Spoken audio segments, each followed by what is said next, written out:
Yeah, so hello everyone. I think a lot of participants will be joining as the meet continues because we have mock registration tomorrow, so they may be busy in building the timetable or asking for the faculties. So they're bad. Welcome to the introduction to deep learning workshop. This workshop will be providing you the basics of neural networks and understanding how multi-layer neural networks. This workshop is designed to help you grasp the core architecture and training logic behind deep learning models. So these things may sound a lot technical to you right now, but because of the presence of the great speakers we have, this may be very easy for you. So our first speaker is Sekkappan. He's a tech lead at Nexus. He is interning currently at IIT Hyderabad, and he is a key contributor to several AI-focused clubs. He brings solid experience in applying deep learning techniques with clarity and enthusiasm. Next, we have Naman Kumar. I am a lead at Binary Club and a team member at Nexus.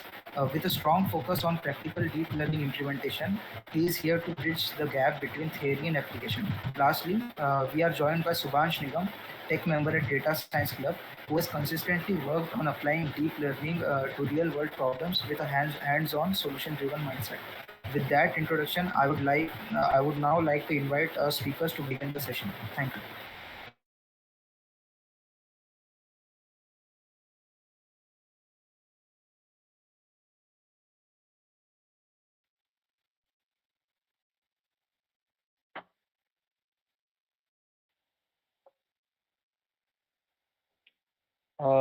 Hello guys. So as for the flow for today's session, what we are going to cover is linear regression in detail, like what goes under the hood for a linear regression model to be trained. And then we'll look at a code implementation for that. And, after that, Sekkappan would be covering neural networks in detail as to, give you a good overview and a big picture of what neural networks actually are and how to train them. Then I will then show you about the code implementation. So first off, we start with Shubhansh, and he'll be explaining you the linear regression part. So over to you, Shubhansh.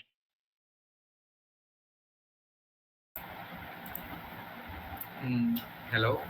Uh, can somebody confirm? Is my mic audible? Yeah, it is. Yes. Okay. Thank you. So, thank you for the introduction, Naman and Udhay. So today we'll be looking at. Firstly, we'll be looking at linear regression. We'll be looking at a lot of things today. So hopefully you're able to see my screen.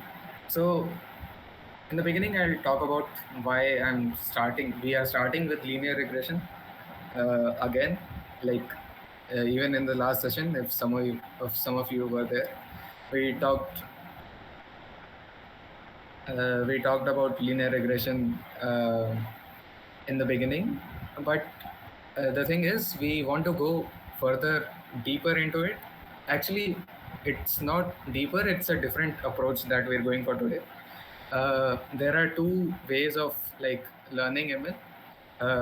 One is a top-down method. Other one is a bottom-up method.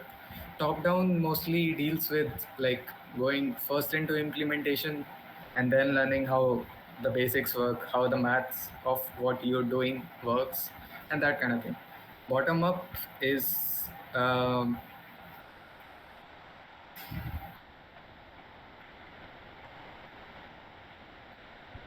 bottom up is what going directly into the math into it and then seeing what you can implement in the machine learning category. What all models you do get using the techniques that you learned in math. So today will be a bit math heavy. We'll be explaining a few big terminologies, but we'll try to make it simple and easy for you all to understand. So today's agenda, first of all, I'll be going into what forward propagation is, backward propagation, basically how a linear regression model learns. Uh, of course, the complete working of the linear regression model. Then we'll be seeing what I taught you about the math, how that thing is working in the coding side of it, because you ought to know how do you code whatever you learn today. and then we'll be going into multi-class classification and neural networks and seeing the math behind it at all. It will all be connected from the beginning to the end. We'll try to make it all correlate with each other so that you come out of it with something that you understood from it. And of course, at the end, we'll see the implementation with code of the deep learning model as well. So what linear regression is, we saw this last session as well, but at the core of it, it's a model that tries to fit a function that is a linear function. A simple linear function is a linear line that we learned about in school, which has an equation y is equal to mx plus c. M would be the slope of the line, c is the intercept of the line. What we are trying to do here in linear regression is to fit that line in such a way that we use the independent variables that we have. What are independent variables? They would be like the predictors that we get in our data set, and try to find, not just find, try to predict the values of the dependent variables. Dependent variables are the target that we are trying to find out. In a housing data set that I have taken a small example of here, the independent variables would be like number of bedrooms in the house, type of the house, that kind of thing. And the dependent variable would be the price of the house.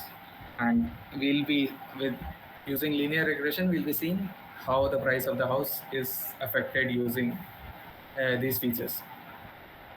So since we'll be going directly into the math today, we'll starting off a bit easy.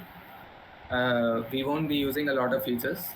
We just have one single feature, that is this is all arbitrary. I just use these features and the target randomly. I chose them randomly just to explain it better. But we'll be trying to predict the age of a person using their height. So how does that fit onto a line? We, again, age is our dependent variable, so age would be something multiplied with height plus the intercept value. For further simplicity, we'll take the slope of this line to be 1. You'll see it what I'm planning to show you all. So what linear regression, what principle linear regression works under is a thing called gradient descent. A gradient of a line is not just a line.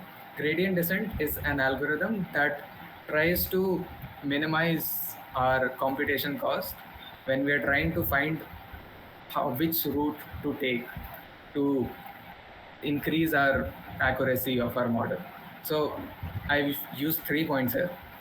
We all just 3 points, and I've tried to fit lines in such a way that they produce the minimum amount of error for these 3 points. So what you'll see here is that I had to plot a lot of lines, and then for all those lines I'll have to calculate the error of that will take some computation as well.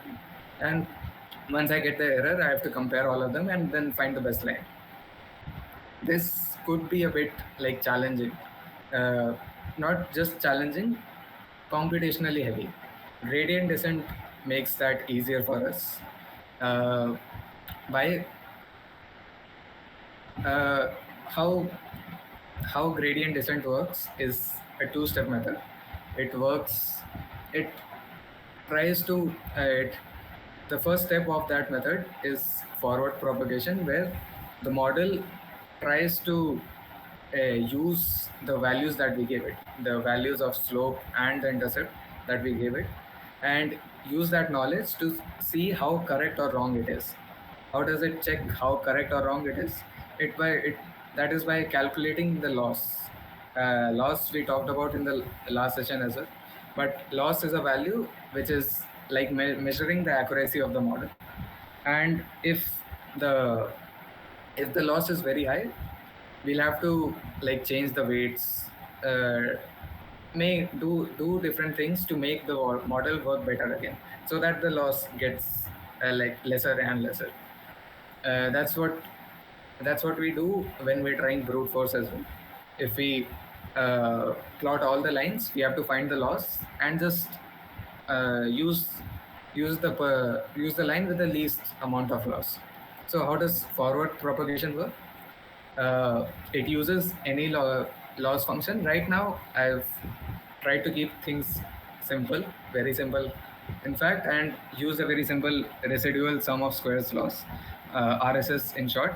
So what residual sum of squares does is it tries to find the difference in the the predicted value.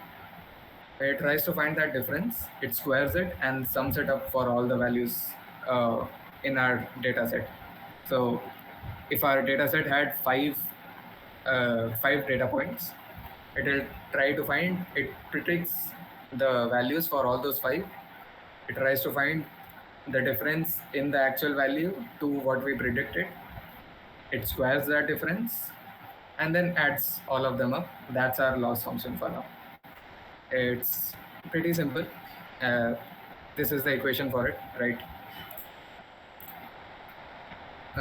So what we do then, what gradient descent, the principle that it works on is the loss would actually form a curve. What kind of curve? A curve that will have a minimal value at some point in time, at some intercept. Since we're only focusing on the intercept value for now, since we've kept a constant slope, we've plotted the loss versus the intercept value. At some point, that intercept value is bound to be the minimum, and at that intercept is the perfect position that our model has to find on its own through the gradient descent algorithm. So let's say in the beginning, we start off using a random slope to initialize the model. At the beginning, it has a random value, and then it tries to find what the perfect value it can have. So at the beginning, let's say we have this value. What the gradient descent algorithm would try to do is find the slope of this graph. We know that this would be the slope. Find the direction that the graph is, the slope of the graph is decreasing in. So it found that it is this direction, and start taking steps in that direction. So it will try to make the intercept here and there and there. It will take big steps when the loss is high, and then progressively it will take smaller and smaller and smaller steps as we get closer to the actual minimum value. It will take very small steps, that because the loss will be very low at that point. So we'll be seeing how that works. What we learned till now is that in forward propagation, we have a specific line equation. We use that line equation to find the loss, and now we're gonna use the loss for the next step.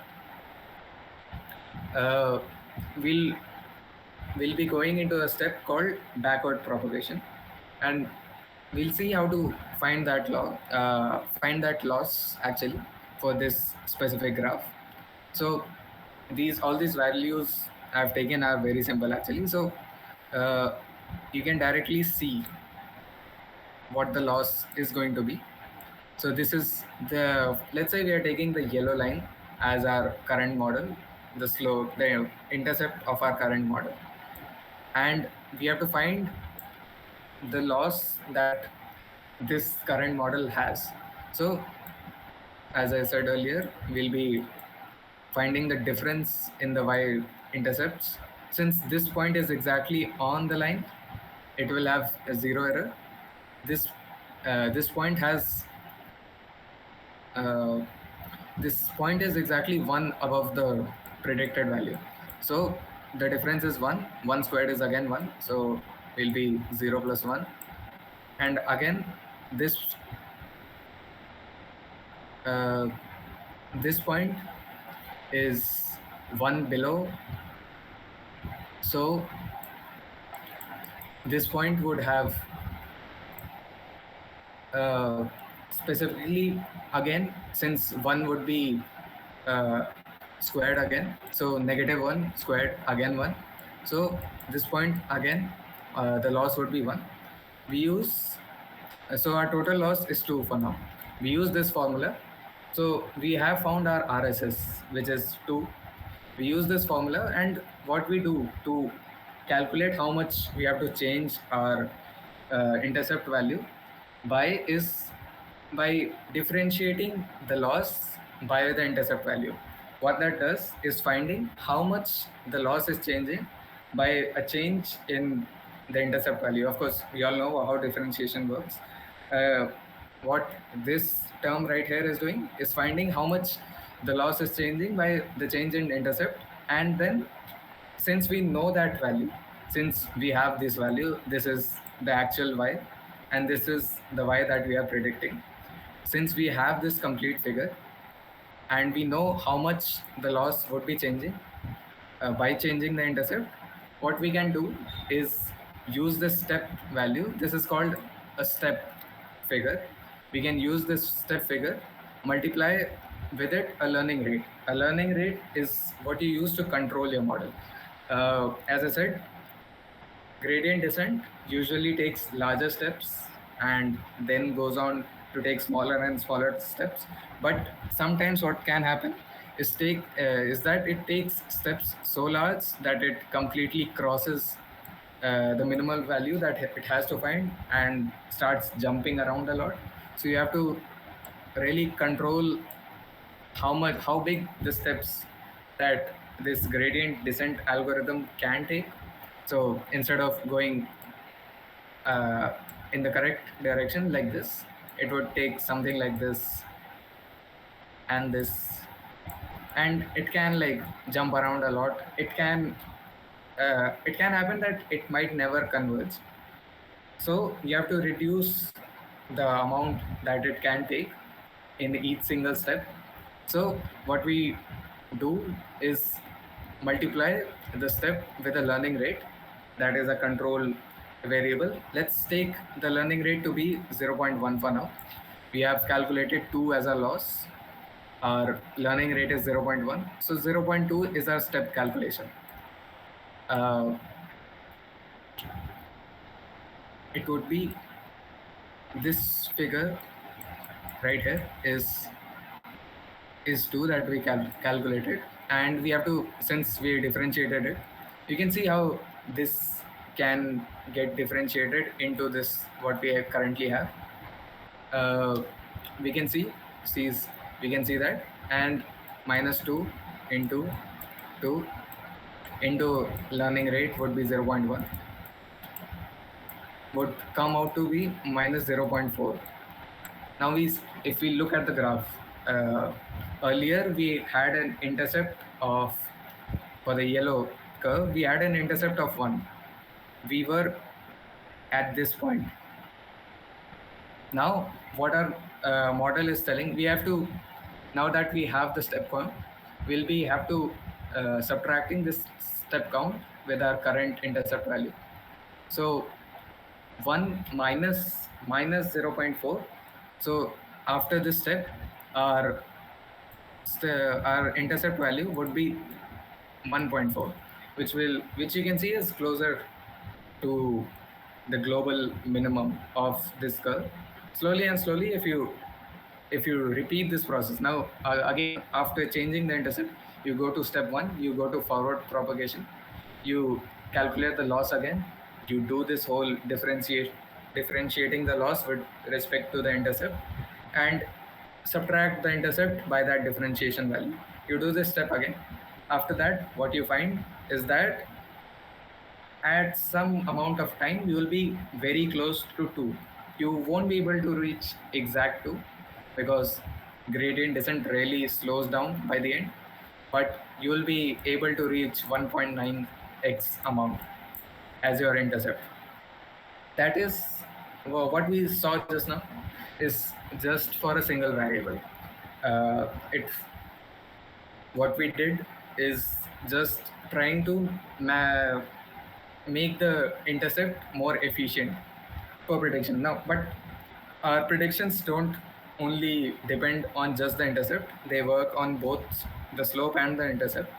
We saw right here our loss function was 2D. It was easy to visualize what it looked like because it was 2D. It had only one variable to control what the loss looked like. So it was a 2D graph. Now, if we also have to manage the slope at the same time, it has to be a 3D graph because the loss changes every time you change the slope or every time you change the intercept, which is happening at each step. At each step, you will be changing the slope, changing the uh, intercept, and trying to see how how much better the model is now. So, uh, what happens when you have two different variables that you have to optimize now? So visually what you have to do again is the same. You will be starting at some random point, let's say this, and you have to find which way the graph is going down and slowly move your way towards it. That's what gradient descent is good at. That's what the job of gradient descent is, and that's what it does. How does it do it? What we saw right now is that if we subtract the step value, that is, step value is the differentiation of how much the loss is changing with respect to the intercept. If we subtract the step value with the intercept, we can optimize it. The exact same is true for the slope as well. M is the slope of the graph that, not slope of the graph, slope of the line that we're trying to plot to get the best prediction. And it has the same, the differentiation will be the same, the process will be the same, but the term, it will have an extra xi term. You can differentiate the loss function on your own. You can, this term will open up to be mx plus c. This, since y bar is the predicted value, you can differentiate it on your own and see that this actually comes out to be the differentiation with respect to the slope. And once you get that differentiation, you can again do the same process. Instead of just subtracting that by the intercept, now you also have the slope. You subtract the slope with its change value, its step value, multiplied by the same learning rate, and what you get at the end is optimized graph with the best predictions. How this helps us is how this helps us in the future is that this process that you just saw is not just true for like single or two variables or three variables. It's defined, it's true for n variables. If we go into deep learning where we have like lots of layers, lots of functions, different loss functions, even lots of different parameters. Again, this whole thing that we did here, if we just multiply that with the number of parameters that you have, that is, this whole process gets multiplied by however many parameters you add to it. You do that to all the parameters and this thing still works. This thing will still give you an optimized graph, whether it is deep learning or whether it is normal linear regression. That's why we started out with telling you what linear regression looks like behind the scenes. So after this, I have to talk briefly about logistic regression because we'll be seeing this again forward. Today we'll be seeing this a lot actually in the deep learning part. Logistic regression is basically trying, instead of fitting a line in linear regression, we are trying to fit a curve, a squiggle, if you might say, and fitting it in such a way that it tries to differentiate two sets of classes. Two classes as in, like, let's say we are trying to do spam detection of whether a particular email is a spam or not. So what we try to do is fit a curve in such a way that all the all the mails that are spam are at the bottom half of it, and the the mails that are spam are at the top half of it. It tries to differentiate them, and so once it does that, we can classify them into spam or not spam based on a threshold value.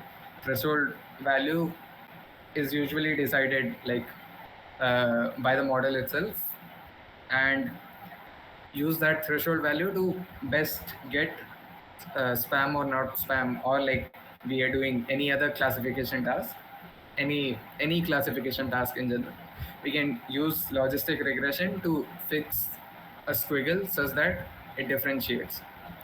So that will be all from my side for the math behind linear regression. I'll be calling on Naman to show you the code implementation for what I've just taught. Thank you. Uday, sir would be joining in 10 minutes. So should we keep a 10-minute window to, for the participants to ask questions, or should I continue? No, your wish. Like I would say Q&A session would be better for 10 minutes. Okay, fine. So for the participants, if anyone has any questions, like if you have any doubts or if you want to, ask something, like feel free to ask, please. Like raise your hands and we'll unmute you. You can ask anything about from the previous workshops also, like anything about MLDL.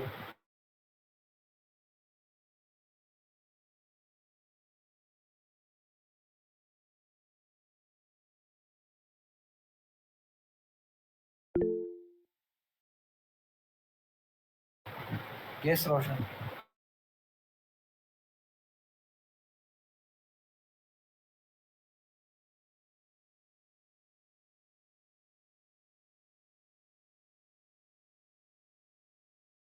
Uh, can he unmute himself though?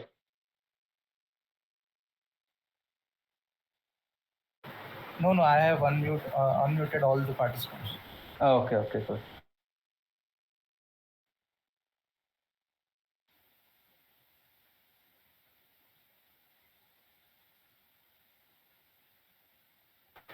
Yes, Roshan, you are unmute now. Ask.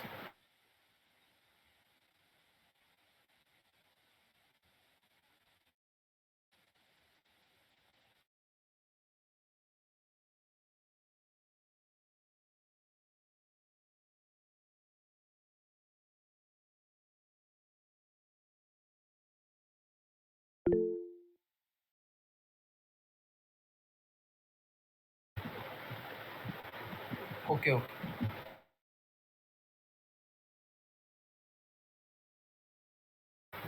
Anyone else? You have any doubt about anything?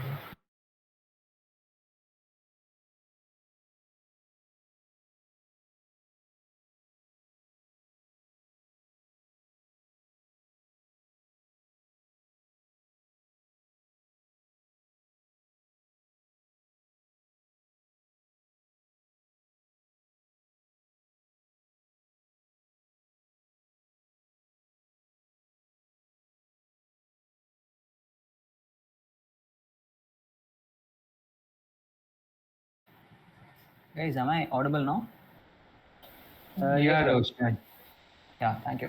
So, since you guys told about anything regarding machine learning, I'm really curious to know about how the hyperparameter or the model parameter tuning part will happen, because with whatever is taken such till now when it comes to linear regression or logistic regression, I have explored certain things about all this. So when it comes to the tuning part of, like, the fine tuning part of a machine learning model, I'm simply curious to know how that exactly works.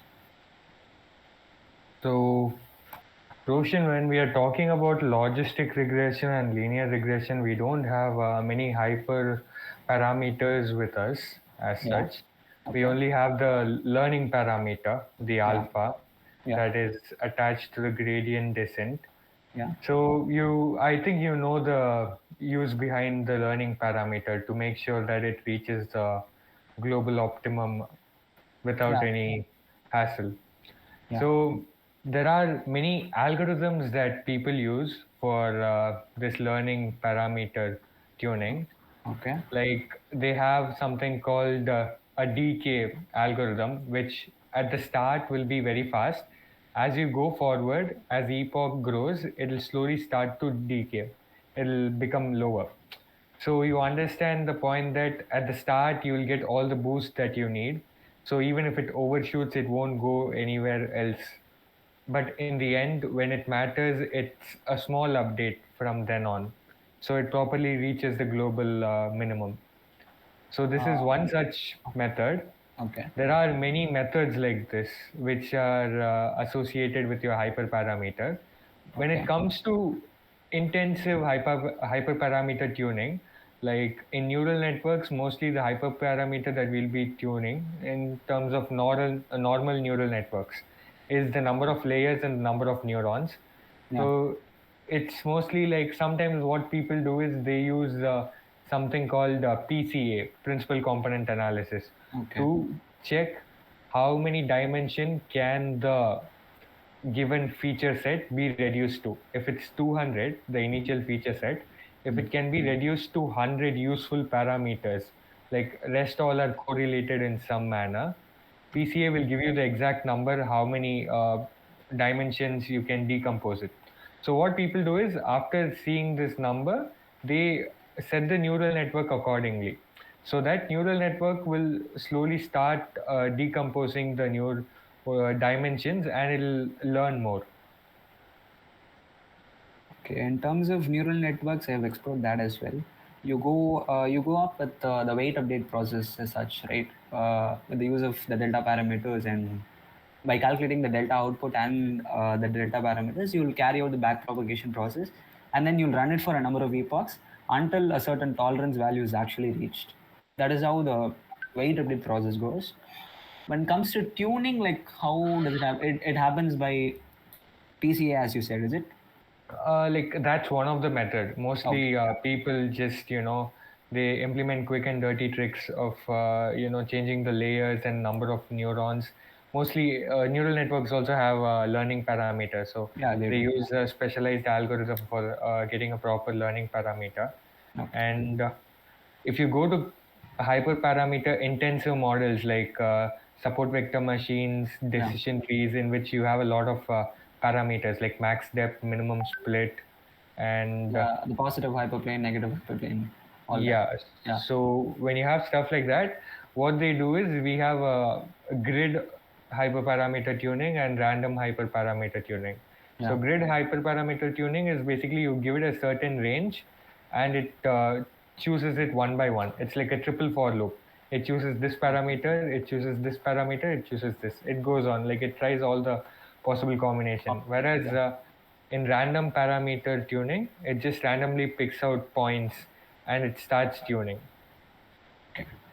And at the end of the day, this tuning is to like bring down the error, or in more proper terms, to bring down the bias or the variance which is associated with the model, right? Yeah. Okay. At the end of the day, you try to fit the model to the given data set. Yeah. But mostly, hyperparameter tuning is a small part when it comes to the large picture because you will be doing that stuff in the end, like after, Yeah. After my people. model deployment, yes. Yes. Yeah, yeah. So people don't really worry about it that much because see, once you have a model which already gives 92 percentage accuracy, Of course, you don't need to do that. you Yeah. don't need to hypertune it. But if you Yeah. hypertune it, you reach 96 or something. But people Yeah. sometimes they're too lazy. It takes another additional month or so to figure out the right parameters. So Yeah. they just Definitely. leave it at that part. Yeah. That's it from me. Thank you.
Guys, I think you should continue with the session. Like, no one has any doubts further. So,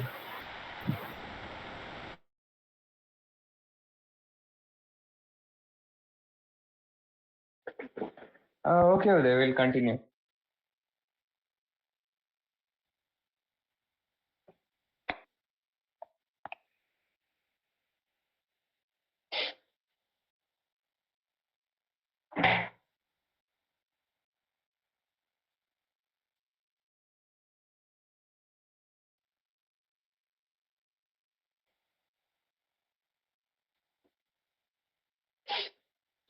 So as for the linear regression implementation, this is a very basic implementation, so that you can develop intuition through the code as to what linear regression does, and like we'll be running a very simple example.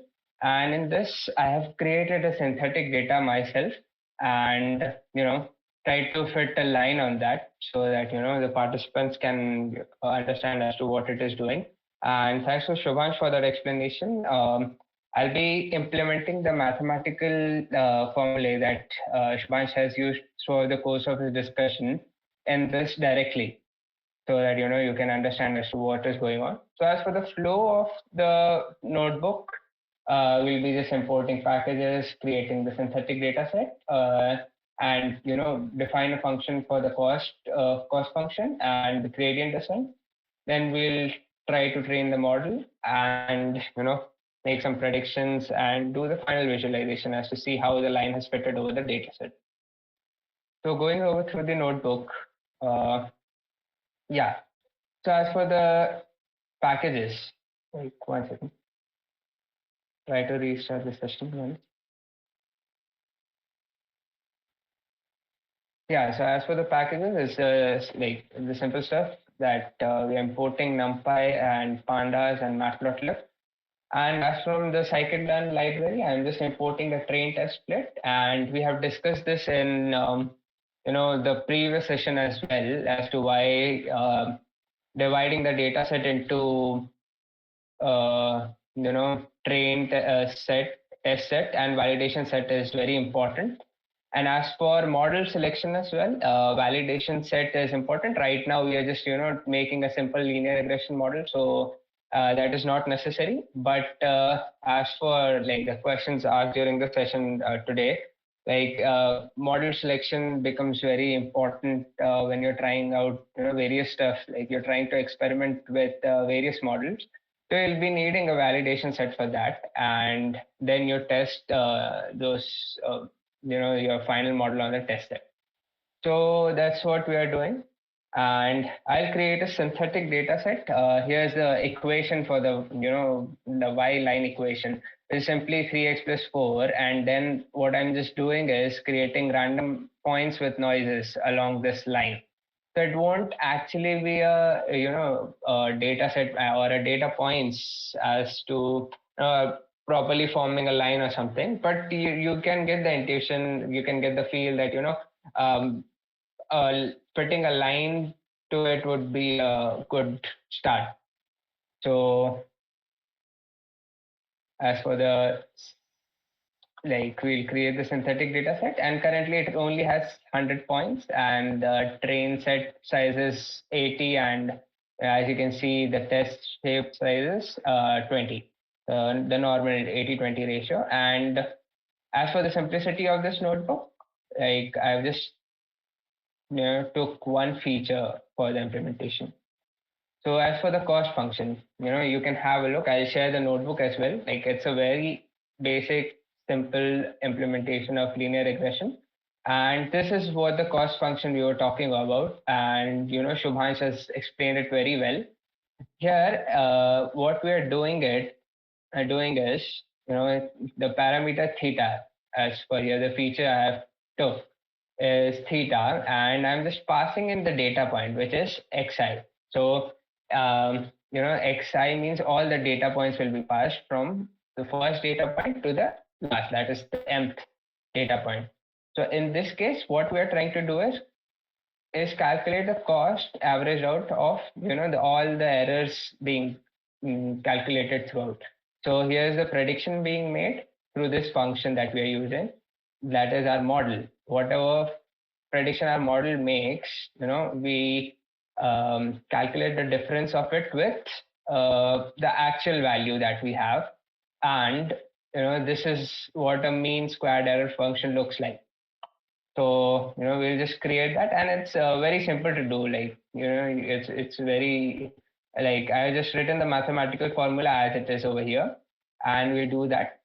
As for the gradient descent, it's very simple. I'm keeping the alpha. I'll be taking alpha as 0.1 and iterations as like I'll try to do it 1,000 times so as to see if it converges or not to a certain point. And we have m data points, so we'll be running this for all data points present in the data set. And I'll keep a cost history as well as to see how it changes through time. And for I in range iterations, so it will be run over that many number of times. So the gradients is being calculated by the formula showed by Shubhansh in his PPT. And that's it. Like now the theta, that is the parameter that we have, the weight, is being updated through a shorthand function over here. And then again, simply we calculate the cost of it, and we're just keeping track of the cost over here. So now this is done. Like this is almost done, and I'm just going to initialize it with the few random values, like the theta initialization is being done, and I'll just train it. So it will give me the theta final value as I'm returning it over here, and the cost history as well. So as you can see, I'm just passing in the x train value, y train, the theta initialization, which is nothing, like it's just 0 over here. And the alpha value that we are keeping, the learning rate, is 0.1 in this case. As like you must be thinking as to how to decide the alpha value. So there are many methods as to how this is also a kind of hyperparameter that you use throughout. And in case of linear regression, it's like very simple. You can use methods like grid CV or something.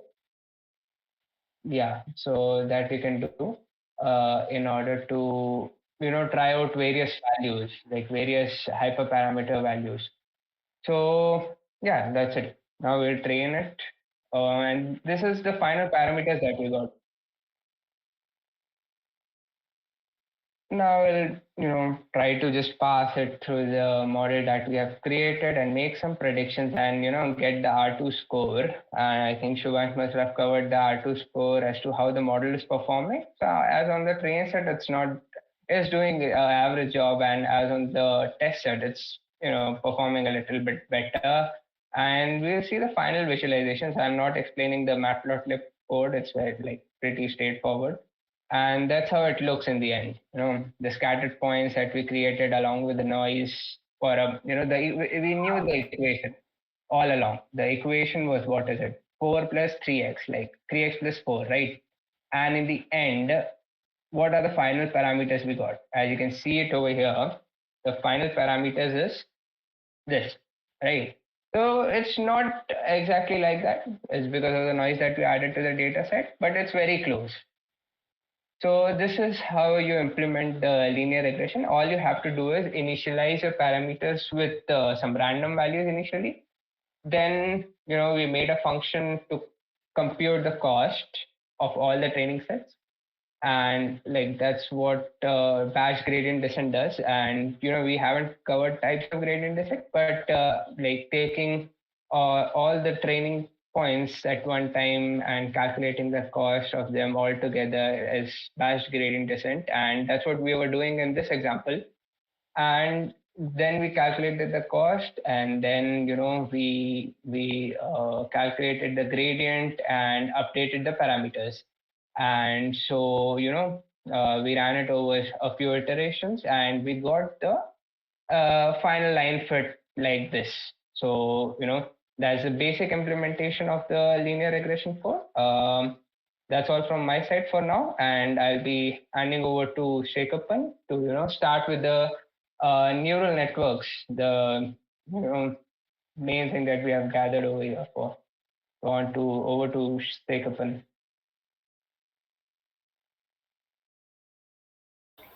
Yeah, thank you, Naman. Guys, just help me with the audio. Am I audible? Yes. Cool.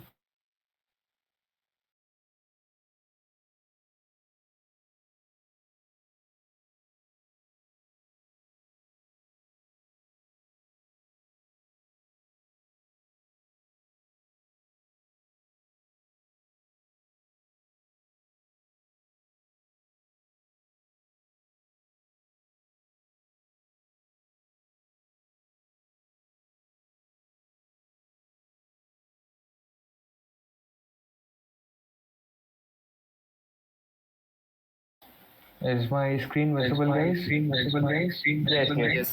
Yes.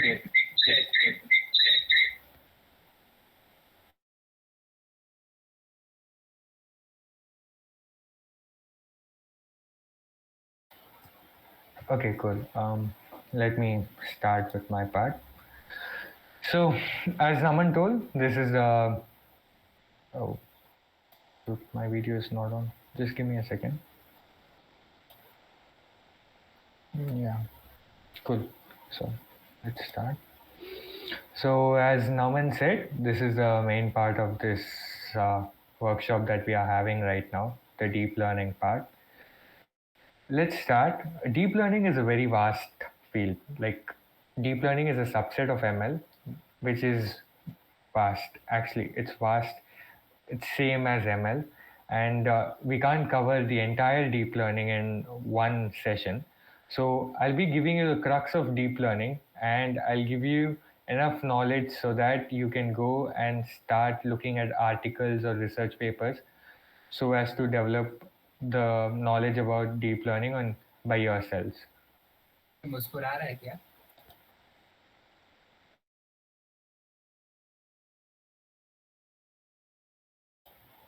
Okay, let's start.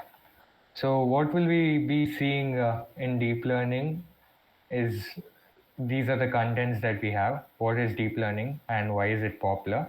Quick recap of logistic regression, extending logistic regression of multi-classification, improving the multi-classification model, what are neural networks and how does it help us, intuition behind neural networks, forward propagation, and we won't dive much into backward propagation because it will be a workshop by itself. I'll just give you the equations and I'll give you the basic intuition of what backward propagation is. And then we'll talk about how to improve neural networks as such. Okay, moving on. Let's first start with what is deep learning and why is it popular. So deep learning is very popular nowadays. And when was deep learning ideas published, like in research articles? It was in the late 1950s. But it became popular in the late 2010s because in the 1950s they did not have the computational power which was required to, you know, implement all these deep learning algorithms. So they weren't really able to do it. So the main reason why it is popular right now is because of the computational power, and we have petabytes of data available right now. Like, this is the era of big data. Like, you get first party data. If you pay money, they'll get you the first party data, or you can go for third party data, just randomly scrape from the web. A lot of data is available, and the main thing that is required in deep learning is data. Data is the fuel which powers the deep learning car. And right now there are a lot of algorithms that are getting published every day, like transformers, vision transformers, and many other deep learning algorithms like that. And the major applications of deep learning right now is natural language processing, computer vision, and speech recognition. Natural language processing, it is the bare bones of ChatGPT, I would say. Computer vision is mainly used in self-driving cars. If you might have seen the Tesla cars, which can drive by itself.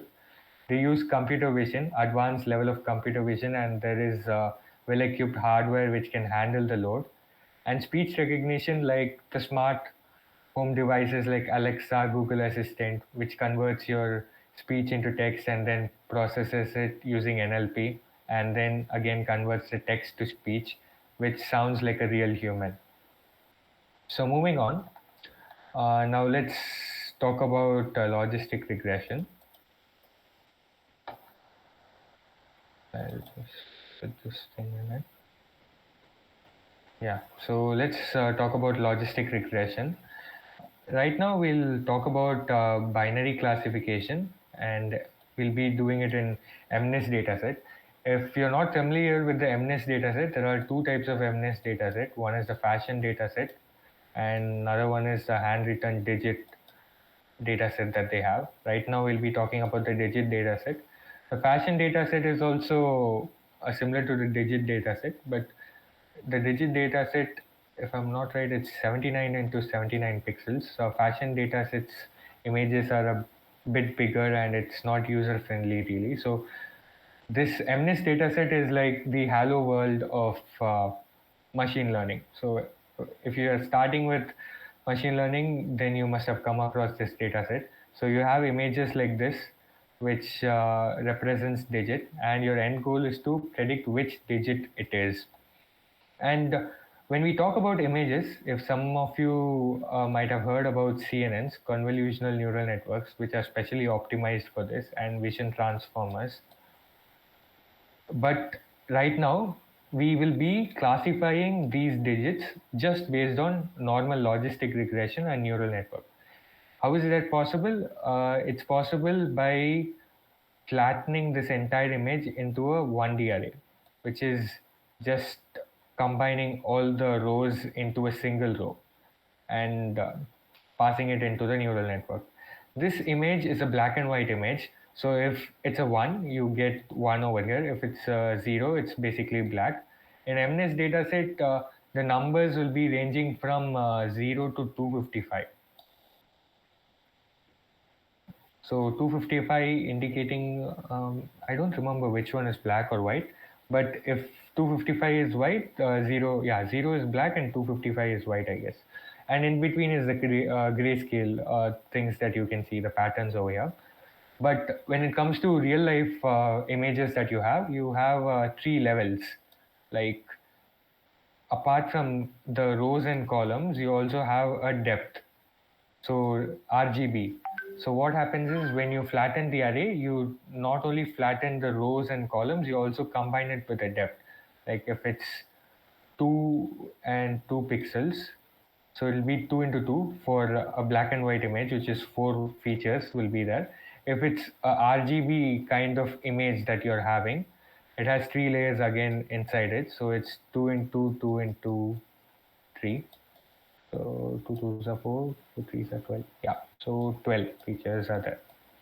Right now we'll be sticking with the black and white images for the simplicity. Now let's talk more about this sigmoid function. So this is one of the most interesting and okay.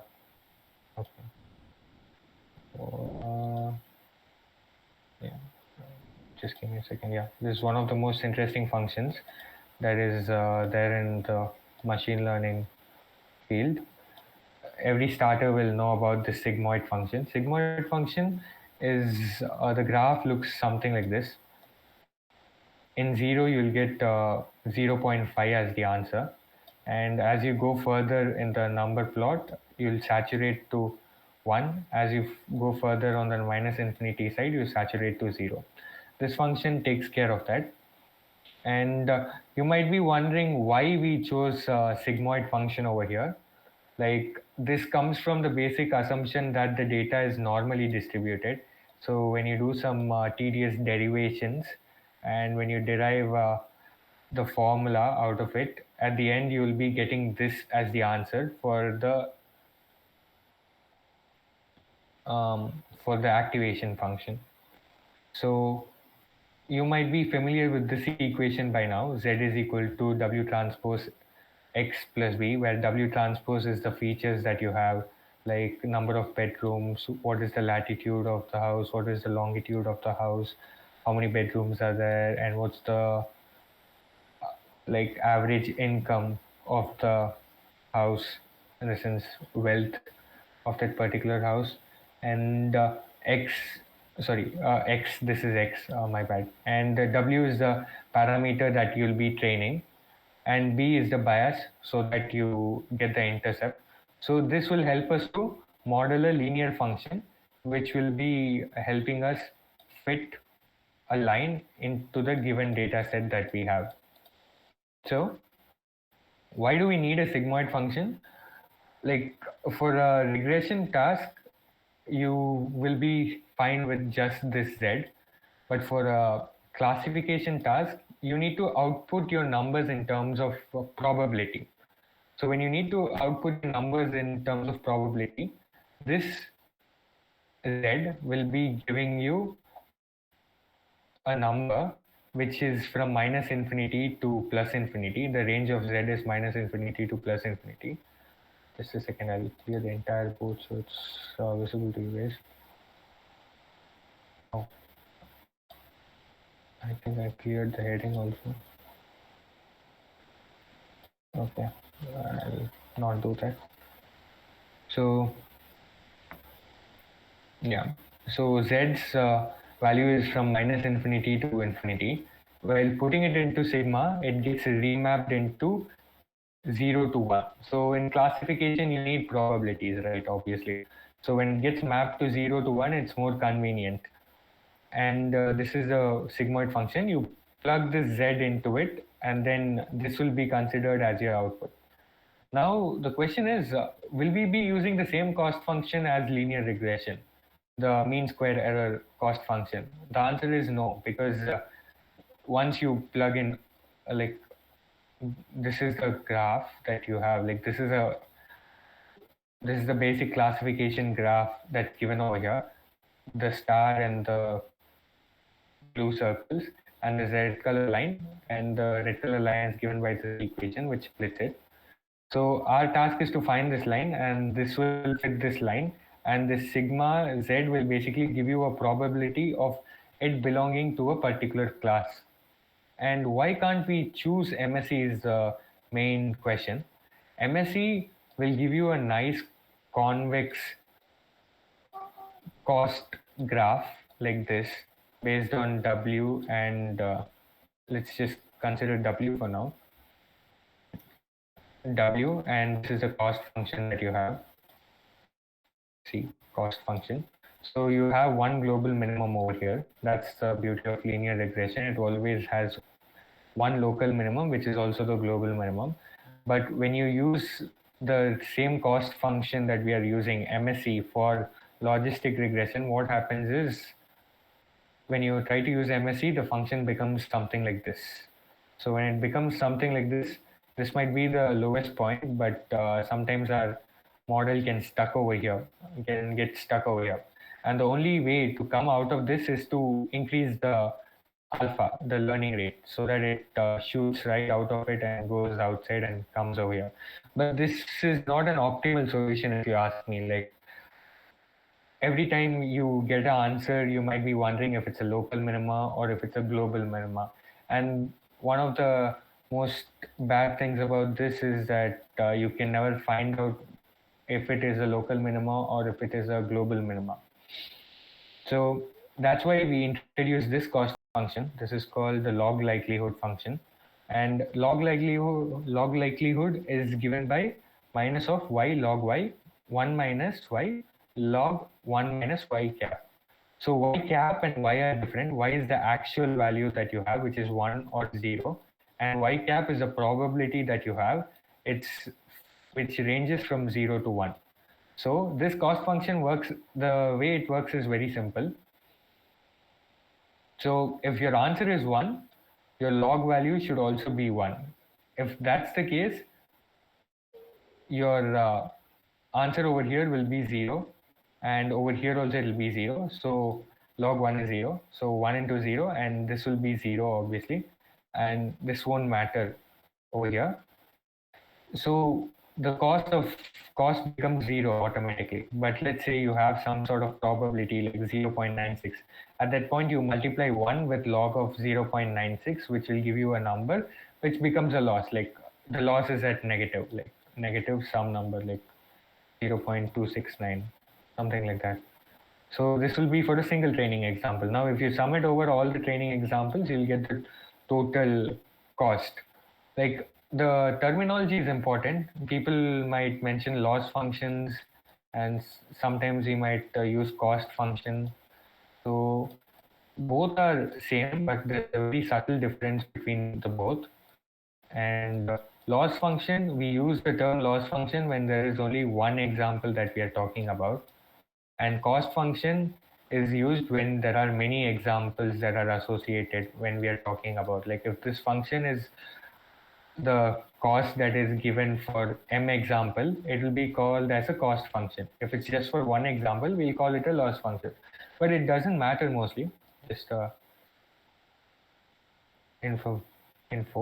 And this will be the update rule that we will be following, the same as linear regression.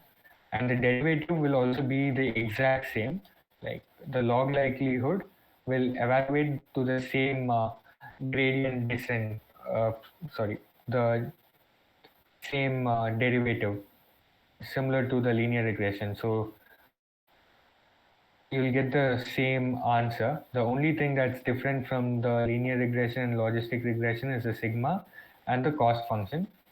Here's a clear image that I found in the internet, which shows you the illustration of how it works. You just add these and then you find the distance between the line, which is the cost obviously.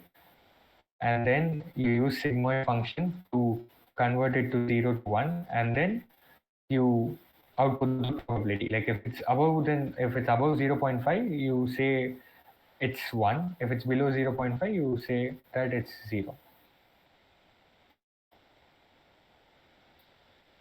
So now we looked at logistic regression, extending logistic regression of multi-classification. So over here, like the last example that we saw was a binary classification. Now, what if we had three numbers that we had to classify? 3, 5, and 6. So one of the most logical way to proceed is take the features that you have. Like this is a feature that we have, the flattened image array, which is 74 cross 74, which was 74 cross 74, but now it's a 74 into 74, which is some number array. And now what we do is we'll supply this to this neuron over here, which is a logistic regression. This neuron can be thought of a logistic regression over here, and it follows the same rule over here, Wj and Zj, the output over here, Zj is equal to Wjl, and I forgot to put x over here. So there'll be x over here. So x plus Bj and then L. So the notation over here, I'll be explaining it later. It's the same logistic regression node that you have. And we'll be training this logistic regression to classify whether the number is 6 or not 6. And we'll be using the other node to classify whether if it's 5 or not 5. And then we'll be using the last node on top to classify whether the number is 3 or not 3. So it does make sense, right? Like this number will give you the 3, this number will give you whether it's 5, or this number will give you whether if it's 6. So everything will output you the probability from probability of 0 to 1 as output. Like you'll be putting the sigmoid function over here to convert the values from z to the range. All right. So what should we do? We just should put this inside a Python function which just finds the maximum value and returns the index of it. So the output over here is a vector of probabilities. So we just have to find which is the highest probability and we have to output it. But this doesn't seem logical enough. Like the probabilities, they don't add up to 1. What if for 5 and 6, some MNIST numbers, they have phi's curve till here. At that point, you'll be having two ones. And what if both are nearly the same, like 95% and 96%? At that point, this won't be a sound logic. So before moving on to how to correct this, let's talk about some notation. Over here, you see that there are three nodes that are given over here, and all the three are in the same line, and they are not interconnected to each other. So nodes like this are called as a layer. So a layer is indicated by the alphabet L, and capital L is total number of layers that are there in a given network. And if you say N to the superscript square bracket of L, the square bracket is important because we follow this convention of square bracket of L to be a layer and a parenthesis of a number J to be the training data point. So following the square bracket notation is important, and this signifies that this is a particular layer. Like when I say NL, which is when I say N of 1, over here this is the first layer, it's 3, so the total number of nodes in the first layer. And if I say W of 1 over here instead of L, it means the weights of all the given nodes. Like if I put J is equal to 1 over here, W of 1 and J of 1, it means give me the weights of the first logistic regression in the first layer. All right, and Bj is also similar to it. J is the node and L is the layer. So moving on, let's talk about improving the multi-classification layer, multi-class classification layer. The problem that we faced was that it was not able to give you a definitive answer, I would say, because the probabilities were not adding up to 1, which leaves us at a bit of ambiguity over there. So to improve it, we come up with a function called softmax. Softmax is like sigmoid, but it does a better job in multi-class classification. As you can see, e power z over here, you just raise the linear function to exponential, and then you sum all the output that you get. So if you get an output, say z1 over here and z2 over here and z3 over here, the answer is e to the power z1 plus sum of all these three z variables.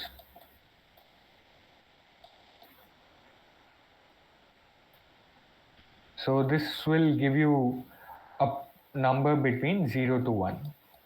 So this takes care of the problem that we faced, that the numbers did not add up to 1. So when you replace the sigmoid by softmax function in the end layer over here instead of sigma, if you're going to replace it with softmax in all the three, and when you replace it with softmax, basically you are going to be connecting the layers together actually, because you have to convey the output z1 to this, and you have to convey the output z2 to this node and this node. Still it's a layer, but it's not a layer. It's a layer, kind of not a layer, because it's connected to each other. And when you use softmax, as you might be thinking, you can't use the same loss function as the log likelihood that we had over there. This is called the cross entropy, which is the generalized version of the loss function that we saw over here. So this takes care of multi-class classification loss. So you can see that the log y, it does the same thing. If the class is classified as 1, your output should also be 1. At that point, your all other output will automatically be 0, because y of j is dependent on all other output that you have got, because they all add up to 1. So if y of 1 is 1, y of 2 and 3 must be 0. At that point, log of 1 is 0, so the loss is 0. You have a perfect model with you. But in reality, you won't get that. You'll reach nearly like 0.97 or something, which will lead to a small loss, and there'll be a 0.1 over here, and there'll be a 0.2 over here. And if you see, if you add all the three, you get a probability of 1, and the loss will be associated with each and everything. Like this and this won't be considered much because it will be multiplied by 0, because we'll be giving the output vector as 1 0 0. For if it's a tree, our answer will be 1 0 0. So 1 and you multiply it by 0 doesn't make much of a difference, but over here log 0.97 will have a small number associated with it, so you'll be having a small loss, which doesn't matter that much. So let's just complete the neural network over here. So it's the same. You're taking each of the feature and you're giving it to individual logistic regression, and then you're connecting the nodes and then making sure that the probabilities all sum up to 1, and then you're checking it with the loss function and minimizing the loss using gradient descent. Like you'll be finding the derivative of this and you'll be optimizing it. Now, this is the softmax function. Softmax function and sigmoid function looks awfully similar, but they do a very different job. Softmax is mainly for multi-class classification, and the sigmoid is for binary classification mainly. And this is the cost function that you have when it is a logistic regression or a softmax regression or linear regression, because we made sure the cost functions or the loss functions are convex loss functions, and we modeled it based on that. So you can think of pen stroke is not visible. Yeah, so you can think of this as W and this is B, and this is this is W, this is B, and this is cost T. So when you optimize all the parameters, slowly you'll be hitting the global minimum, and when you hit the global minimum, you'll be having the perfect fit. So the best way to visualize it, like the softmax regression, is that you have 3 linear regressions. Over here you have 3 points, and if you have 3 classifications, only 2 linear regressions are enough, because you just have to find if it is 0 or if it is 1. If it's not 0 or 1, automatically it's 2. So you need 2 linear regression, which means we'll be having 2 nodes over here, and the 2 nodes corresponds to 2 lines. So our model tries to fit both of the line in such a way that it gets all of the classification right. So this is like multiple logistic regression which are coupled together using a single loss function, which gets optimized to fit and give you the right model. So this is multi-class classification models improvement from the previous one. And now let's finally talk about what are neural networks and how does it help us. So yeah, neural networks, first of all, what if our data was non-linear? Over here, how will you fit a line so that you can classify the red points and the green points, like a line which separates them properly? Like you can't draw a line like this, you can't draw a line like this, you can't really draw a line like this, which is the same as this. So you can't really draw. This is a XOR actually. This is called a XOR kind of arrangement that you have over here. And how will neural network help in classification of such non-linear boundary problems is that it'll directly draw a boundary like this, and whenever a new point is falling inside this boundary, it gets classified as the red point. So neural networks are highly non-linear, and it can model very complex relationships, and it can make a very good generalization when it sees an unseen data. Because it is very good at learning complex relationships, it can easily model the entire function without making any errors. And scalability, like as I said at the start, we are in the era of big data, and neural networks are the ideal models to start with when you have a very huge data.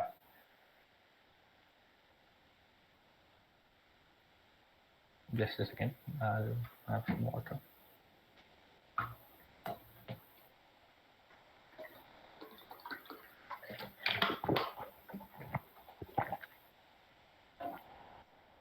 Yeah. So let's talk more about the intuition of neural network. So from our previous endeavors, we know about logistic regression, creating a logistic regression without a softmax function, just using a sigmoid function to classify 3 different digits. So this is that network. Now, neural network is nothing but just a small extension to it intuitively. Like I'm going to plug in 2 other logistic regression or linear regression to it like this. So after doing this, I'll be passing it to another layer also. So why is this many nodes and layers required might be your question. So when you're trying to classify numbers like this that is given over here, what if there was no linear relationship between the numbers? Like everything were highly non-linear and you could not classify them properly using a linear network. Only you can do it using a non-linear method. So at that point, you come to neural networks.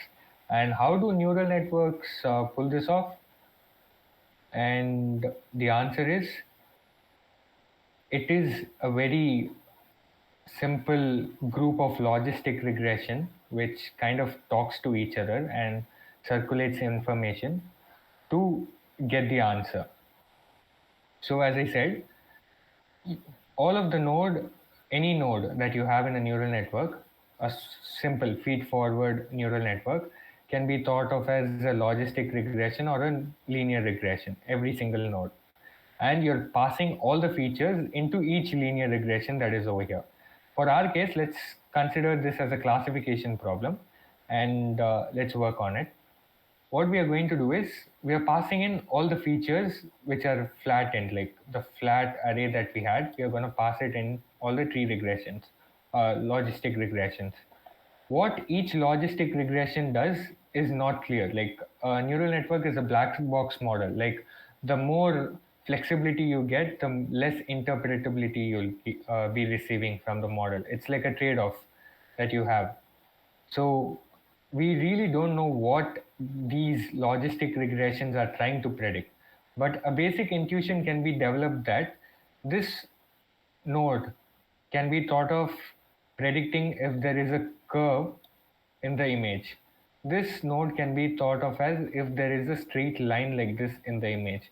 This node can be thought of as predicting if there is a circle in a given image. All of these are linearly classifiable tasks.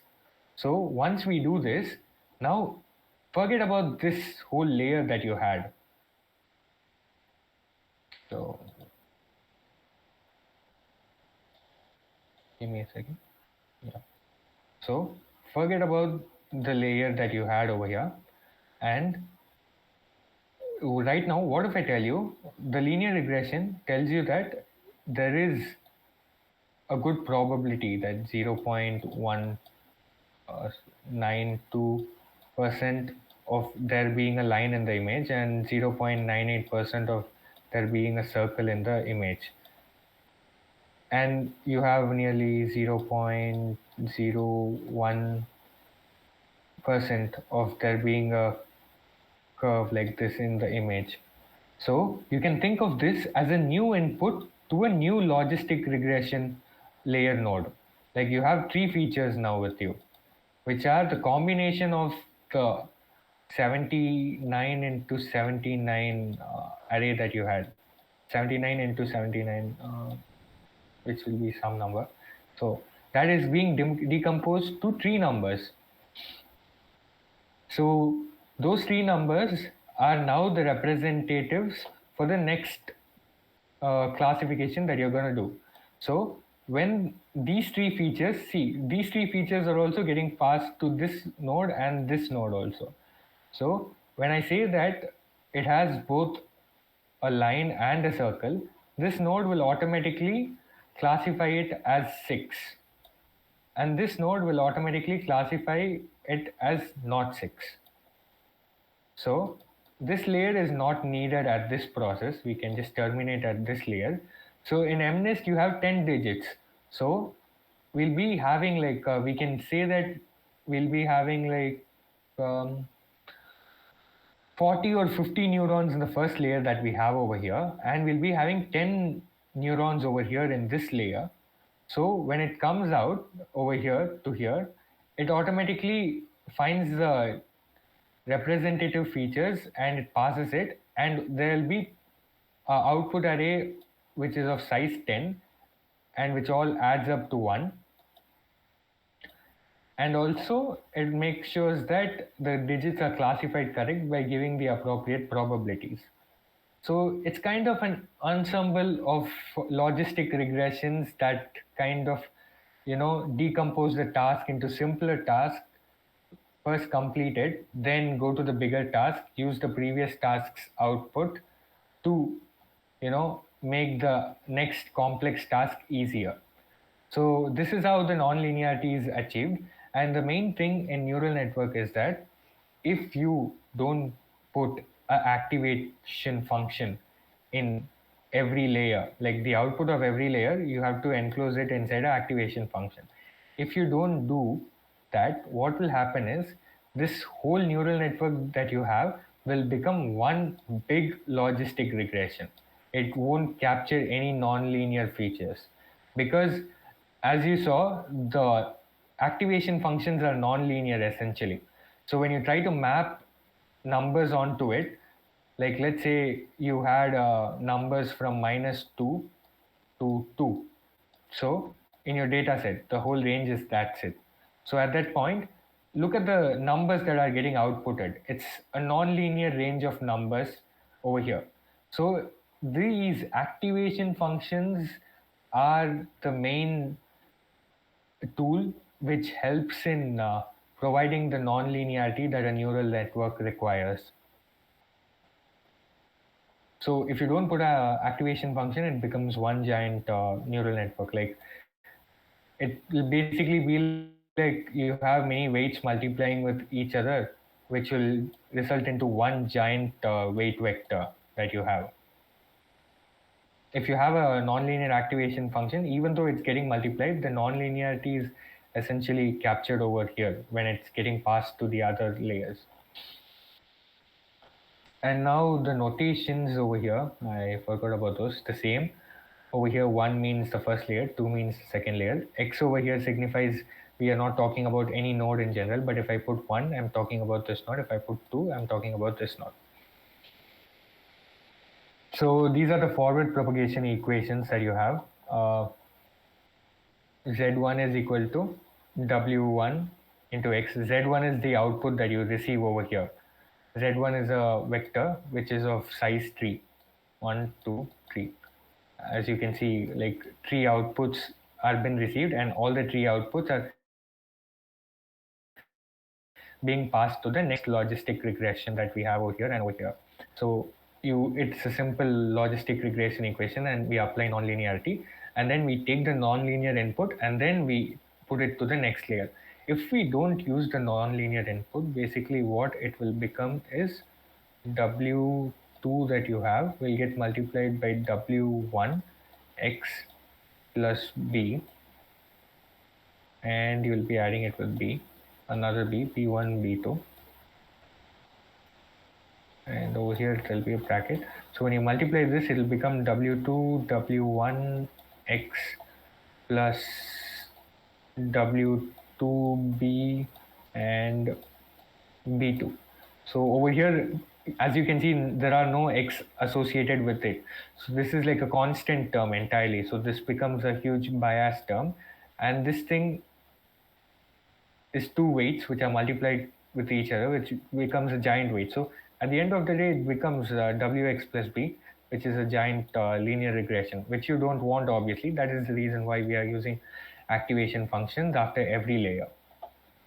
So the final output layer, again, the output will be a 1. It will be a single number, a scalar that's getting outputted over here. So over here you can instead of getting them as a vector, like if it's a 6, you put 1 in the 6th index of the array. You can directly print 6 if you do it like this and train it like this, but it's not preferred because it won't give you that much of an accuracy. But you can think of it like that.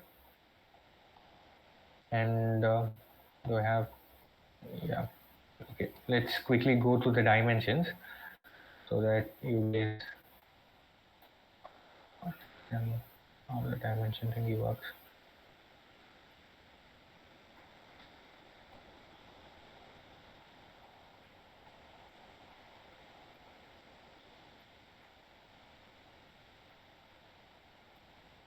So cool. The initial dimension that we have, let's consider it to be 12 for now. The array that we have, 12. And if everything is a logistic regression, we know that we will be having 12 parameters over here for the weights and 1 bias parameter plus 1. And we have 3 such logistic regressions. So we'll put it inside a matrix and we'll have 12 parameters over here. And we'll be having 12 parameters over here. And same 12 parameters over here. We'll enclose it into one big matrix and call it W1.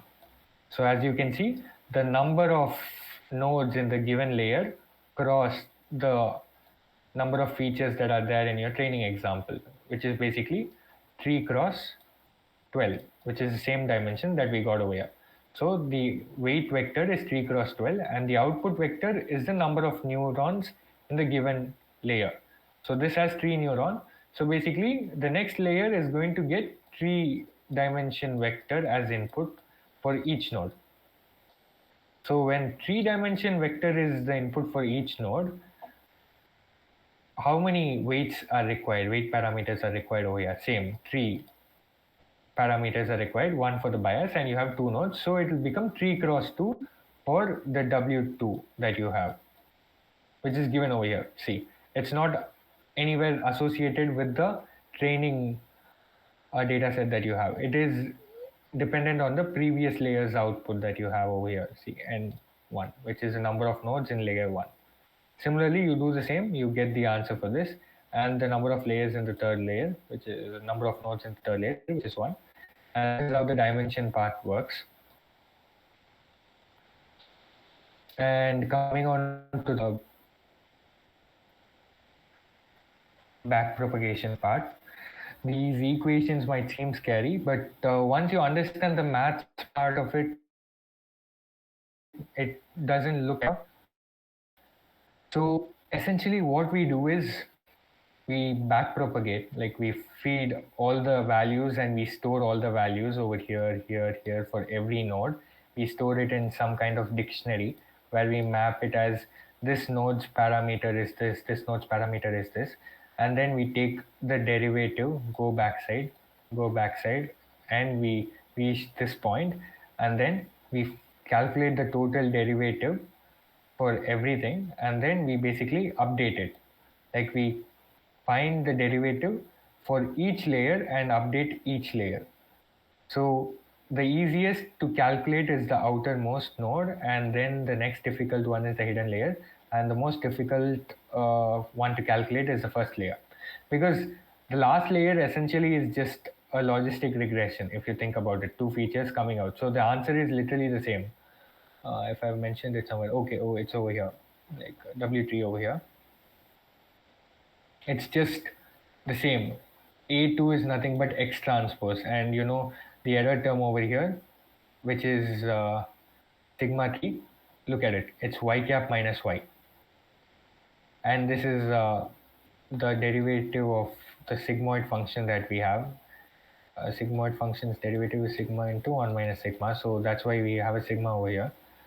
So it's very similar to the logistic regression that you have. Backpropagation, if I have to explain it from scratch. It's a separate workshop all by itself. So this is the equations that you have. Don't worry if you don't understand them, because it took me like a solid month to understand it, and again I forgot it. I again revised it like a couple of months back. So you don't have to remember these equations as such. You just need to understand the concept, because you won't be using it much, because you have the concept of auto gradient library, which automatically calculates the gradient for you if you just give it the equations. But it's always better to know what's happening inside a given model so that you can develop your custom models. So one of the main problem with neural network is, I told you that one of the big advantages, it captures nonlinear trends. But major disadvantages, the cost function looks something like this. Like in case of our linear regression, it was a convex graph that we had with one local minima. So because of the complexity in neural network, you have multiple minimas. So you never really know which one is the global minima or which one is the local minima. So sometimes you might just get stuck over here. You might not be able to, come out of this global local minima, and you might think this is the global minima, and you might leave it.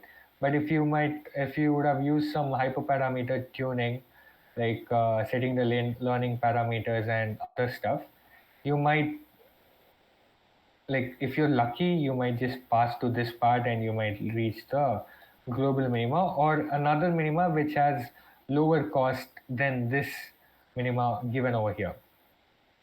So that is one problem with neural network. If you want it in 2D graph, it's something like this: global minima and local minima. So it can end up over here or over here. You never know which minima it is. It's just you do some hyperparameter tuning, you train it for more epochs, hoping that you might get better accuracy. But at some point, you might notice that the model's accuracy is not increasing, which means it's saturated. It's either that it's stuck in a local minima, it's not able to get out of it, or you have reached the global minimum. So now let's talk about improving neural networks. We saw what are neural networks, and we saw the intuition behind neural networks, how to develop them from, ensemble of linear regression or logistic regression, and how activation function makes them non-linear. And then what is forward propagation, and what are those equations, and how are the dimensions calculated, and then what is backward propagation. Now when we talk about improving neural networks, these are the activation functions that we have. These are not all the activation functions that we have. These are the popular activation functions. One is sigmoid, which we have already seen, one is tanh, and one is relu. So sigmoid function, whenever there is a classification, you can use it 0 to 1. It's smooth and it's differentiable. One of the main criteria for differentiability is it being continuous, and there should not be any abrupt curves. And for tanh, it's the same. It's a bit, you can see that it's a bit, how do you describe it? Like there's a difference over here. You can see that. And over here, the output is from -1 to 1. And tanh, because of the slope that it has, it converges faster than sigmoid.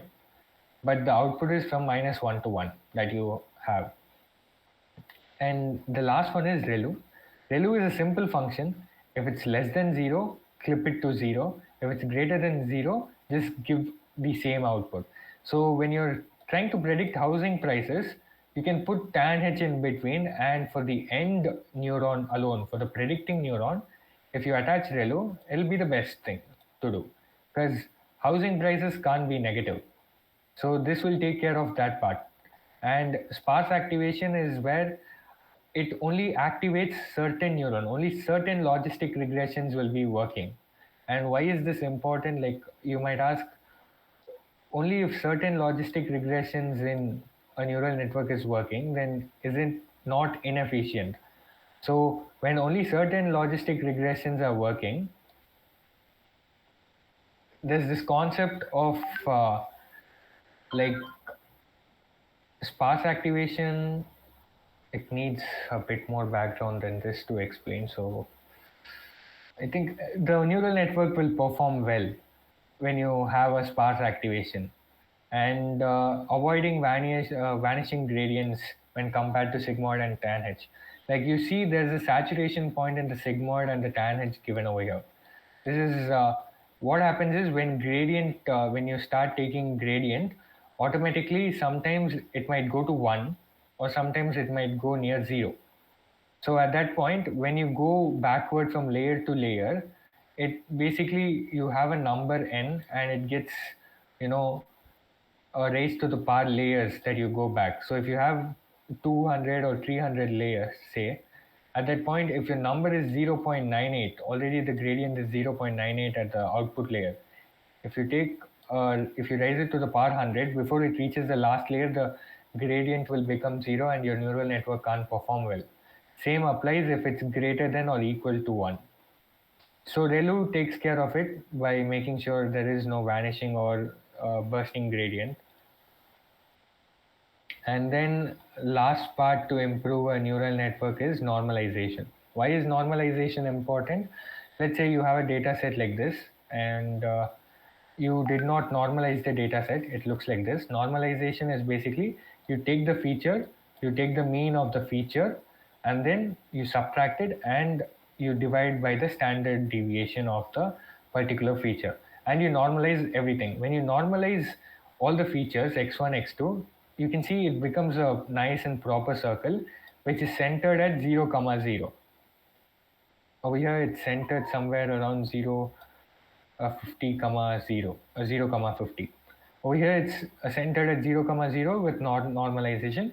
Why is normalization important? It helps in fast convergence, and normalized input helps gradient descent reach minimum more quickly, and it prevents dominance by large features. Like you have x1 and w1, and w might be of a considerable size like 0.7 or something, but if your x is not normalized, let's say it was the median income of the household, at that point if the median income of the household is 10,000, this will automatically it'll start dominating the entire equation that you have. So in order for that, in order to avoid that, we normalize it. When you normalize it, this becomes a number between 0 to 1 most probably, and at that point every feature gets equal importance, so that you avoid any large feature just dominating the entire equation. And underflow and overflow in calculations, like if you have numbers like 10,000 which are getting multiplied in neural network, your CPU can't handle it sometime, and it helps maintain the input range for sigmoid and tan H. Like these kind of big numbers are the reason why you have a vanishing or bursting gradient descent. Because of this, it becomes more than 1, and it becomes like 1,000 when it reaches back, or it becomes 0. And to avoid that, normalization is a very good technique. So how does it help in gradient descent exactly is, if you don't normalize, it looks like this, an elongated this thing. This is just a contour graph. Contour graph, the circle just indicates the depth of the graph, like all the points that are in the same level. So this graph in 2D will look something like this. So you see, when you don't normalize it, the diagram, actually this is 90 degrees.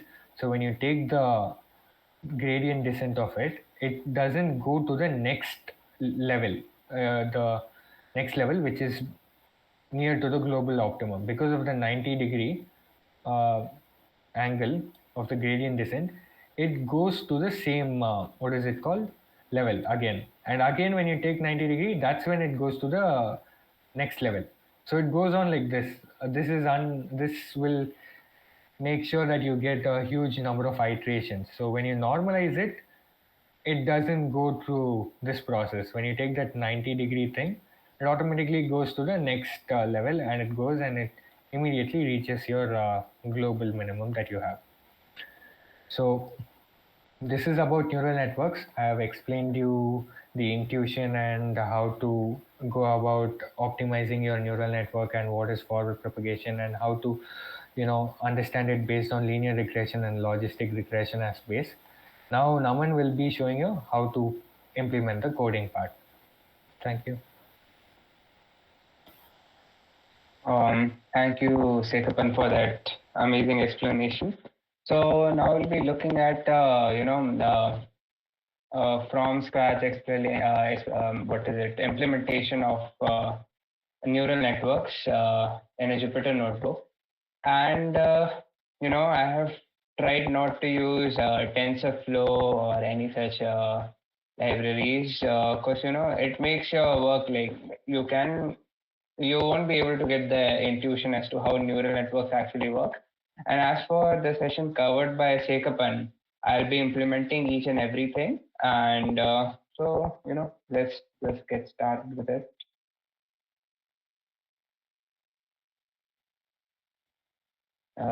So can you see my screen? Shubhansh, Sekkappan, can you confirm one?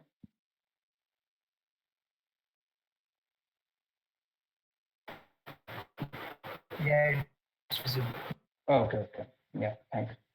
So here I have loaded a trainings like data set from Kaggle, and what that essentially is a MNIST data set. It's like as Sekkappan said, it's the hello world of neural networks, and the task in hand is to look at 28 into 28 pixels images, like a huge data set of handwritten digits, and to classify them as to what they are, anything from 0 to 9. So that's what we are trying to achieve through it. And the model that like how I'm trying to model the neural network is pretty simple. I'll be having one input layer with 28 into 28 features. So why is that so? So 28 into 28, I'll just flatten it out, and that's that's just the pixels that we're using, that the image is having. Then I'll have a hidden layer with 10 neurons, and then 10 neurons, 10 units for the output. So, and as Sekkappan suggested, like, I'll be implementing softmax regression on the last layer of the neural network just to get a prediction as to what number it might be. So the flow is going to be very simple. Like as Sekkappan suggested, like throughout the session, he has been focusing through this throughout that how do you train a neural network is like almost similar to training a linear regression model. You have forward propagation in which you try to predict as to what what value is it giving to you. In this case, it would be a prediction score, a prediction value as to what that number might be. So anything that ranges from 0 to 1 in this case, and you know. we have a cost function for it as well, and then we run a back propagation, and using gradient descent we try to nudge the parameters, like whatever parameters and weights and biases we have, we'll nudge them. We will try to get it such that we reduce the overall error in training. So that's what the objective of this notebook is, and I'll get started with it. The first cell I've run just to check if everything is properly loaded or not. So as you can see over here, I just have a look at the data set once. The first column, if you can see, is named as label. So this is the target vector that we have in our case. So it shows you the actual label values as to what number it is. The image is there, and to what number it is being shown over there. Now let's just get started with it. So what this cell does is, the cell 2 that we have is just the data preparation part that you have already seen. So I'm just, giving 1,000 um, samples for the test set and rest of it for the training set. And we are doing one more thing, that is converting the data frame into when the data is being loaded, when the image is being loaded, it's in a data frame. All we are trying to do over here is convert it to the NumPy array for faster computation. And just checking the shape of the data frame and the data set that we have, and then we are shuffling it to avoid any ordering bias or something. And then, as suggested by both of my friends over here, that we will be taking a transpose for the matrix multiplication to happen. So that's what the dot t function is doing over here, is reshaping it. It's forming a transpose over here.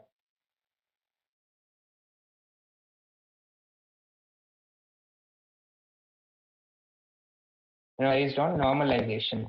So we are normalizing also over here, see, dividing by 255. So that's pretty simple. The actual value divided by the max value, that is, the max value a pixel can reach is 255 minus the minimum value. That's what we are doing it over here. We're trying to normalize the function, normalize the pixel value. That's all we are doing over here. I'll run the cell. That's it. Done. Now, this part is very important, as to here only we are, defining all the functions that we'll be using for the model training. So you can call it the heart of a neural network. So first we'll, initialize the parameters. So this is pretty simple. You're just randomly giving the values to the weights and parameters and biases, whatever we have. And the architecture, again, it's signifying the architecture as well, as to you can look at it over here and get a clear view as to what we're trying to do, right? So it gives you a hint of the architecture that we're using. That is, input layer where we have 784 neurons, then the hidden layer has 10 neurons, the output layer has 10 neurons for one per digit class, like that kind of thing. Because we're trying to do multi-class classification, multi-level classification. So the weight initialization has been done, and you know then as for the activation functions, ReLU is pretty simple and softmax is also pretty simple, and both have been explained by Sekkappan in his discussion. So I'm just implementing directly. It's like pretty obvious as to what we're doing it over here. And whenever you have any confusion, just look at the mathematical formulation of it, and you will understand as to why we coded it. So now, the important part, forward propagation or inference.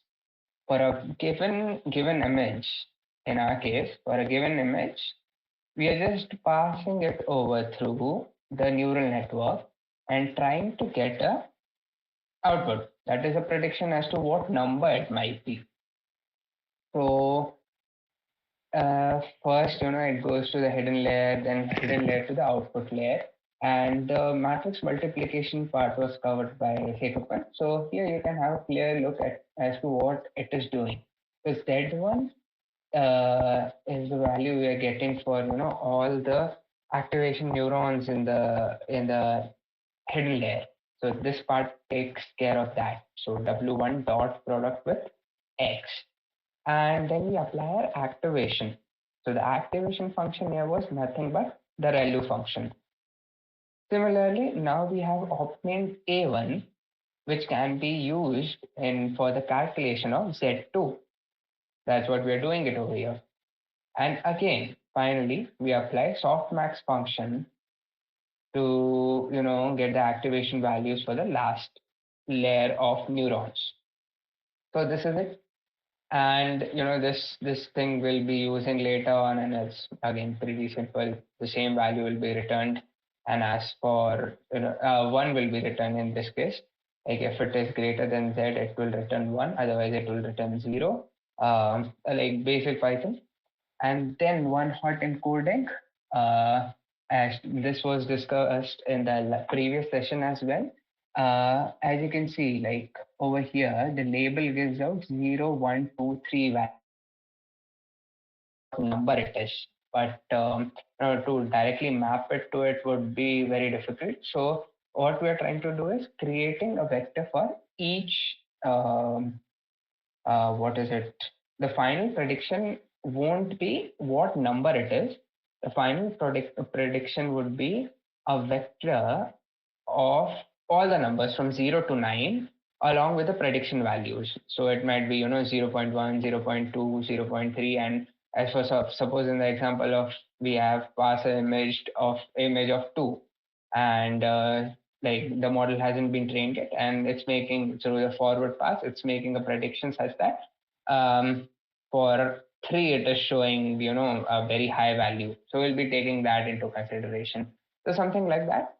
And in case of the target vector, how would it look like? It will look like, it has the actual value. So it will look like all zeros, but just that one for of the particular right value, the right number, the right actual label. So that's what we are doing using one hot encoding. Now, as to the backward propagation part, I won't be, explaining this all over again. This was covered by Sekkappan, otherwise it will become a little more complicated. And as for the updating of the parameter, it's very simple, guys. Shubhansh and Sekkappan both have covered this theoretically as to what we are doing. Just simply, nudging it by a little value, this alpha. Alpha is our learning rate. So updating all the parameters one by one. So W1 will be updated as W1 minus alpha into D of W1. This will DW1 is nothing but the cost function uh, partially derivated with W1. So that's just it. So we'll run the cell as well.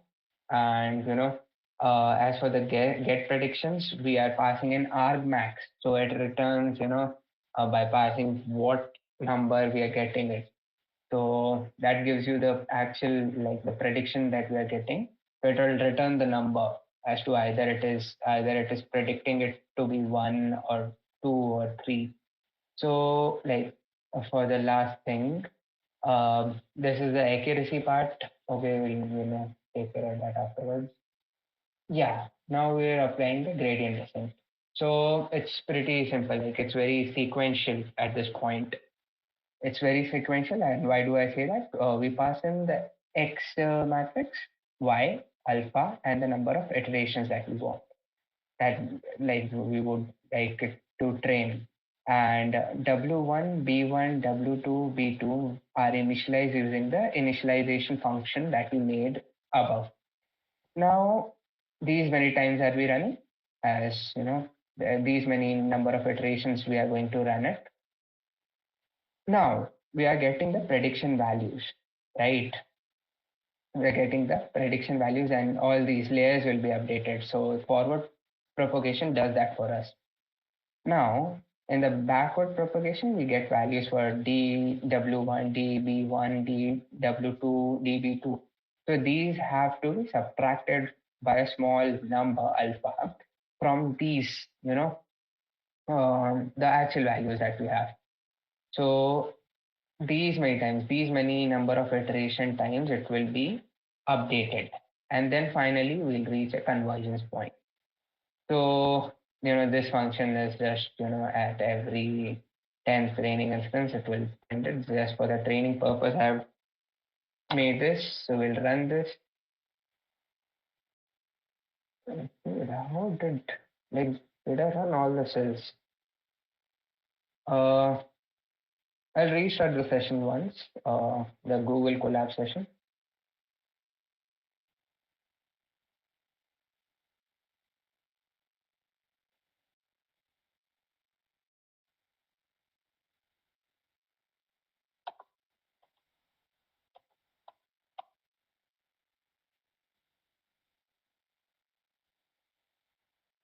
So yeah, now it is running all the iterations one by one, and you can see the prediction score, like the accuracy as to, it's learning one more, like slowly, gradually improving its performance. So like as many number of iterations it's passing, it's gradually improving the performance. And again, there's a lot of experimentation you can do while training a neural network as to how many hidden layers you want, how many neurons you'll be having in each layer and something like that. We'll wait for it for some time.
By that time, if anyone has any questions, just raise your hand. Oh, okay, wait, we'll cover that after this because it's almost rain now.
And yeah, so I'll try to make some predictions on the images.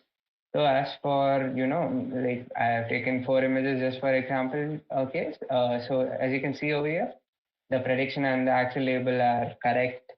In this case, the prediction made is 7 and the label is 5. So, it's in fact, this was correct as well and this as well. So, it's working pretty fine. And as for the accuracy, um, it's 85.5%. So it's performing pretty well, I would say. And that's for the implementation of the code. And this is how we covered neural network implementation without any libraries like TensorFlow or scikit-learn or something like that. So this is like this is from my side, guys, and thank you all for attending the session. Hope you learned something from like our discussion.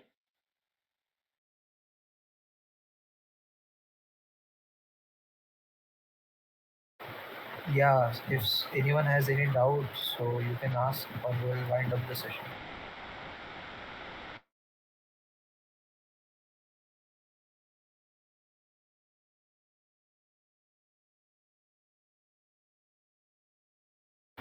So no one has any doubts, so I guess we'll leave. So all the participants can.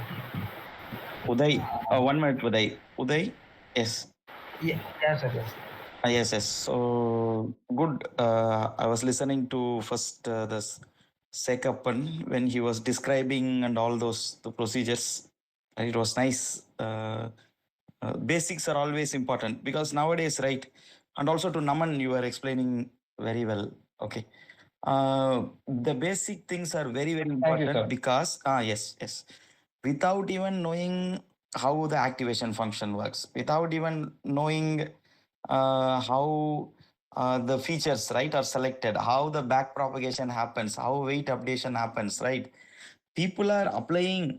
People in the sense I'm talking about both researchers and also students doing academic projects.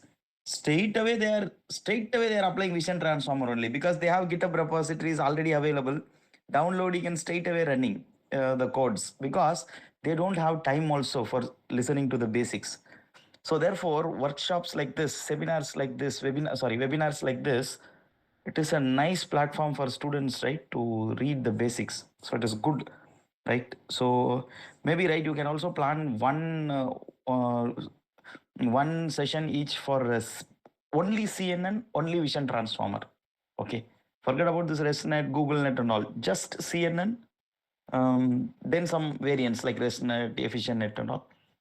Then vision transformer, standard vision transformer, where you talk about the patch embedding, then that encoder layer in detail with that self attention, then finally classification it.